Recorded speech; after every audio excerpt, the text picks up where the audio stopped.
श्री हरदास भगवान गणेश के तृतीय स्वरूप भगवान महोदर। भगवान गणेश जी का महोदर अवतार ज्ञान ब्रह्म का प्रकाशक माना गया है। प्राचीन काल में तारक नाम का एक असुर था। वह ब्रह्मा जी के वरदान से त्रिलोक विजयी हो गया। देवताओं और ऋषियों को उसके कारण लंबे समय तक वनों में भटकना पड़ा और उन्होंने शिव जी और माता पार्वती की घोर तपस्या की, किंतु भोलेनाथ समाधि में थे। इसलिए ऋषियों ने मां पार्वती की शरण ग्रहण की। तब माता पार्वती भीलनी का स्वरूप धारण कर शिव जी के आश्रम में गई। वह सुगंधित पुष्पों का चयन करते हुए मोह उत्पन्न कर रही थी। इससे भोलेनाथ की समाधि टूटी और उन्होंने उस भीलनी स्वरूपणी भगवती पार्वती की ओर देखा, किंतु उसी क्षण भीलनी रूप धारण की हुई मां पार्वती अदृश्य हो गई।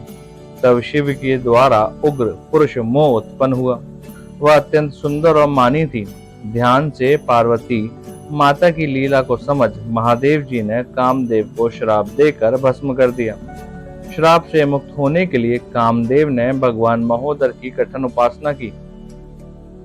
प्रसन्न महोदर बोले कि मैं शिव जी के श्राप को अन्यथा तो नहीं कर सकता, किंतु तुम्हारे निवास के लिए स्थान और अन्य दे अवश्य दे सकता हूँ।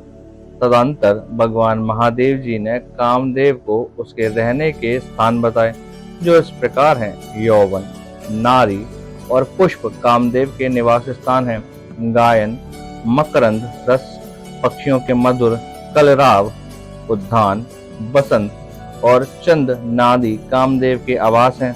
विषया सत्य मनुष्यों का संग, गुहा अंगों का दर्शन, मंद वायु, नए वस्त्र और आभूषण, ये सभी कामदेव के लिए निर्मित नाना प्रकार के शरीर हैं। भगवान महोदर ने आगे कामदेव को वर दिया कि इन शरीरों से युक्त होकर पहले की भांति देवताओं को जीत पाओगे तथा मनोभू एवं स्मृतिभू नामों को समस्त लोकों में तुम्हारी प्रसिद्धि होगी। और श्री कृष्ण के धारण अवतार के समय तुम उनके पुत्र प्रद्युम्न के रूप में अवतार ग्रहण करोगे।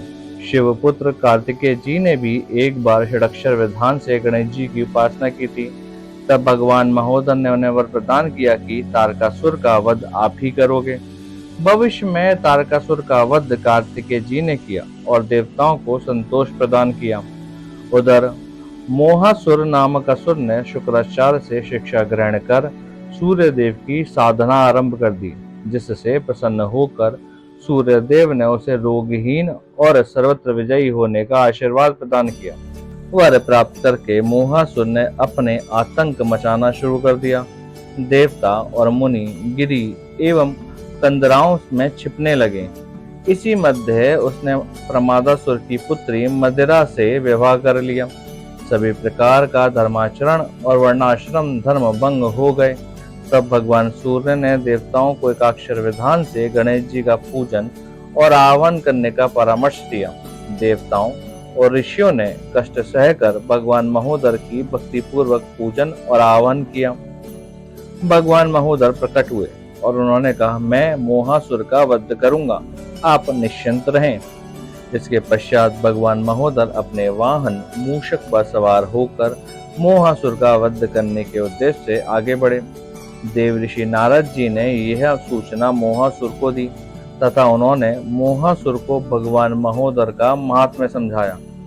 भगवान विष्णु ने भी मोहासुर को भगवान महोदर की शरण में जाने का परामर्श दिया। तब उस मोहासुर ने अहंकार शून्य चित्त से भगवान महोदर की शरणागति लेने का विचार किया एवं भगवान विष्णु से निवेदन किया कि वह किसी भी प्रकार परम प्रभु भगवान महोदर को उसके नगर में आमंत्रित कर सके। भगवान श्री हरि के द्वारा आमंत्रण पाकर भगवान महोदर मोहासुर के नगर में पहुंचे, जहां भक्ति पूर्वक मोहासुर ने उनकी उपासना की और भगवान महोदर की सभी आज्ञाओं का पालन का वचन दिया।